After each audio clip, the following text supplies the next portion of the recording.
Concept clear करते हुए चलेंगे क्योंकि कल कुछ डाउट्स थे।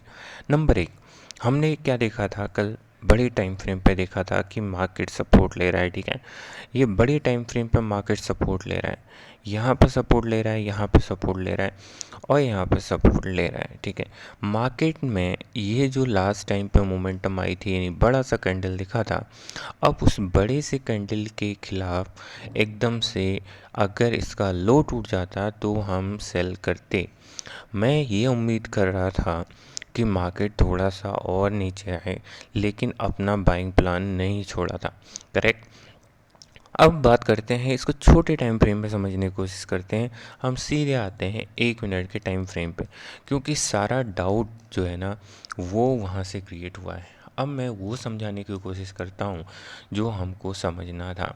अब पहले ये आपको समझना होगा, जितनी भी यहाँ पे आप छोटे टाइम फ्रेम थोड़ा सा चार्ट में देखोगे तो ये वाला एरिया, इस पे जितने भी सेलर हैं, मार्केट क्या है, उनको निकाल के नीचे आया है। ठीक है, उनको ऊपर खुला है और नीचे निकाला है। ठीक है, क्योंकि इतने बायर्स जो है ना ये मार्केट में गए थे जब ये ट्रेंड लाइन का ब्रेकआउट हुआ था। और क्लियर करके दे देता हूँ आपको, ये ट्रेंड लाइन का ब्रेकआउट हुआ था तो मार्केट में क्या हुआ था, बायर्स आए थे।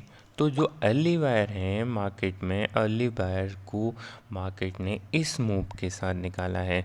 तो ये एक तरीके से आपका एक रिटेस्ट हो गया।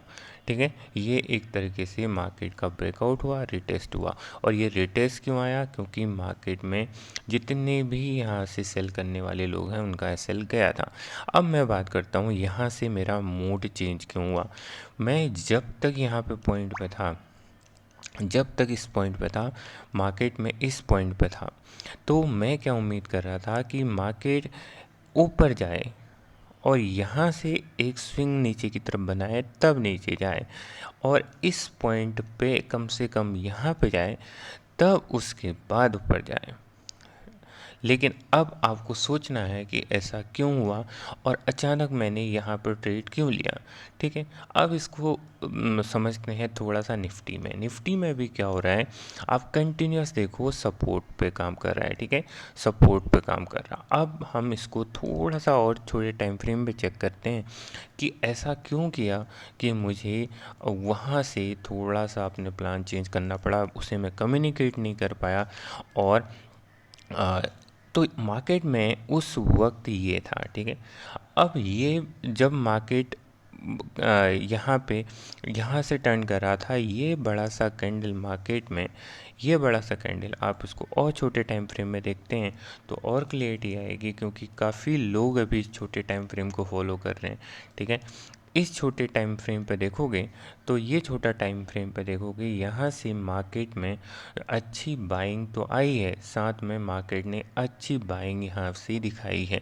तो ये जो टर्न हुआ है ना मार्केट में, अब मैं वेट कर रहा था कि मार्केट अगर ये शार्पली नीचे निकलता है तो मैं सेल साइड सोचूंगा, पर ऐसा नहीं हुआ। ये कैंडल ऊपर की तरफ हाईलाइट हुआ है और ये कैंडल है 9:31 का।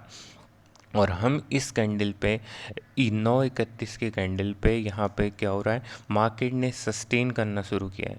ठीक है, और मार्केट ऊपर जाता है। अब क्या होता है, अब एक चीज़ और होती है, जब मार्केट इस तरह से ऊपर जाता है तो बड़ा कैंडल क्या होता है, जब किसी बड़े आदमी का बहुत नुकसान होता है तो वो क्या करता है, मार्केट को धीरे धीरे धीरे धीरे इस पॉइंट पे ले जाता है।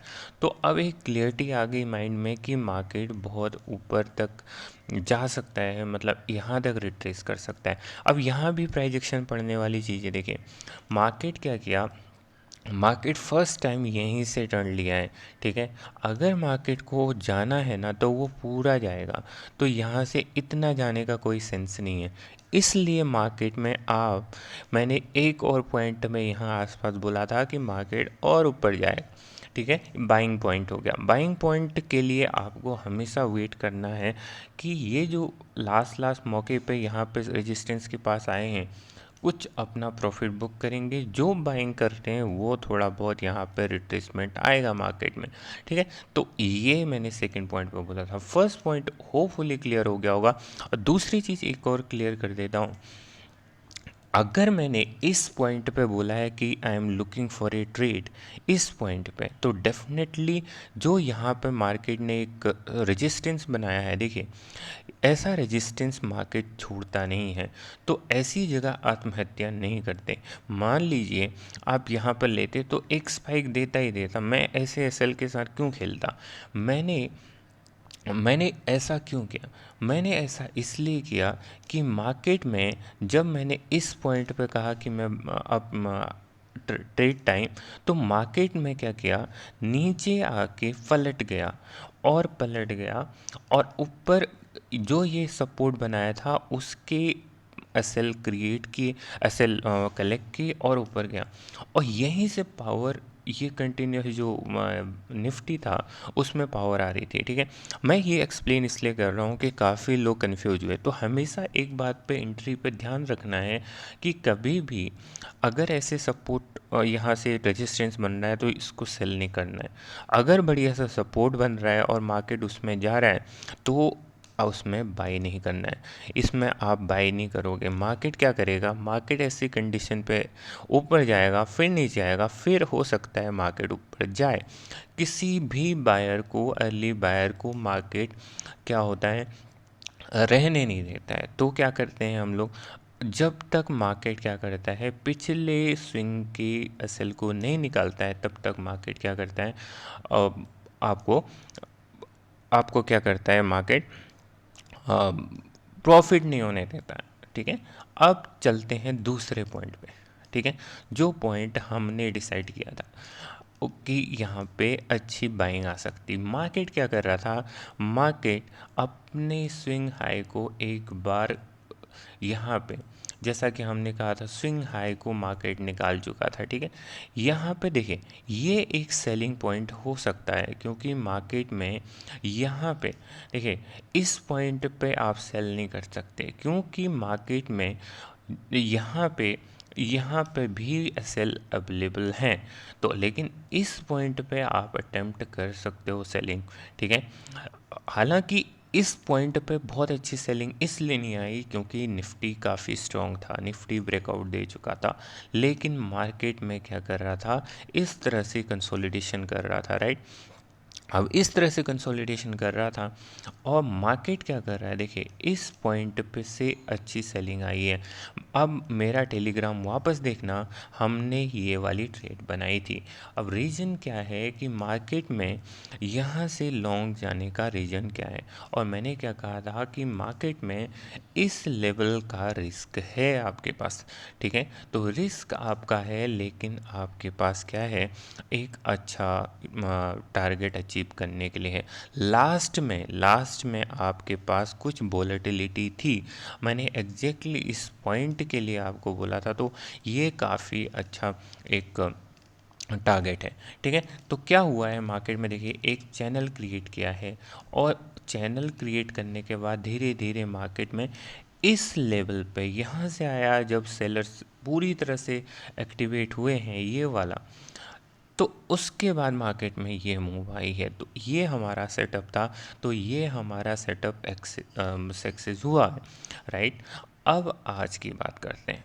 पहले वो लोग जो कंफ्यूज थे, मैं उनके लिए ये वीडियो बना रहा हूँ। अब टेलीग्राम के कुछ मैं स्क्रीन दिखाता हूँ। मार्केट क्या कर रहा था, एक ट्रेंड में ऊपर जा रहा है, और मार्केट में क्या है, हमारा एक प्रोजेक्शन है कि मार्केट और ऊपर जाएगा। ठीक है, और मार्केट क्या है, रिजेक्शन ले रहा है। अब ये 2 बार रिजेक्शन ले चुका है, तीसरी बार अगर मार्केट बहुत नीचे नहीं आता है तो यहाँ पे सेलर्स यहाँ पे एक्टिवेट होंगे।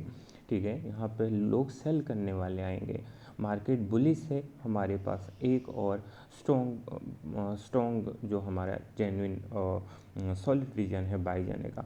अब देखोगे इसको 50% रीजन के पास रिजेक्शन आ रहा है, और हम उम्मीद कर रहे हैं कि रिजेक्शन स्ट्रॉन्ग ना आए। ठीक है, और रिजेक्शन स्ट्रॉन्ग नहीं आया, इसकी एक वजह ये है कि मार्केट कंसोलिडेट कर रहा है। उस पॉइंट पे हमने ये सोचा है कि मार्केट इस रीजन तक, यानी जहाँ मैंने एरो लगाया हुआ है वहाँ तक जा सकता है। ठीक है, और मैंने एग्जैक्टली इस पॉइंट पे बताया। हमारे पास रीजन बता दिए। निफ्टी में हम बाई करना चाह रहे हैं, वहाँ पर भी सेलर एक्टिवेट हो रहे हैं, यहाँ पे बैंक निफ्टी कंसोलिडेट कर रहा है और मार्केट यहाँ पे इस रीजन पे आया। देखिए अब देखिए यहाँ से आप क्या है, देखो अगर आपका प्रोजेक्शन है मार्केट इस लेवल तक आ सकता है तो आप सेल करेंगे, लेकिन मेरा प्रोजेक्शन है कि लॉन्गर टर्म का प्लान ट्रेंड पकड़ना, तो मैं सोचूंगा कि भाई मैं इस लेवल से एक बार यहाँ से नीचे से बाय करूँ तो मेरा जो प्रॉफिट है वो अच्छा होगा। तो एग्जैक्टली इस पॉइंट से हमने, अब ये क्या है देखिए, मार्केट में ये जो ऊपर से सेल कर रहे थे ये उनके सेल गए हैं। अब मार्केट में रियल ट्रेंड शुरू होगा। जो पहले के शुरुआती कैंडल हैं ये तो इनका सेल गया है, जो सेल कर रहे हैं कंटिन्यूस। अब मार्केट यहाँ सस्टेन करता है तो ये पॉइंट अगर सस्टेन होता है तो मैंने ये कहा था कि मार्केट और ऊपर जाएगा, वो मार्केट एग्जैक्टली उस पॉइंट से गया और ये देखते हुए बहुत ही शानदार लगता है अगर आप रियली अपने प्लान को फॉलो करो।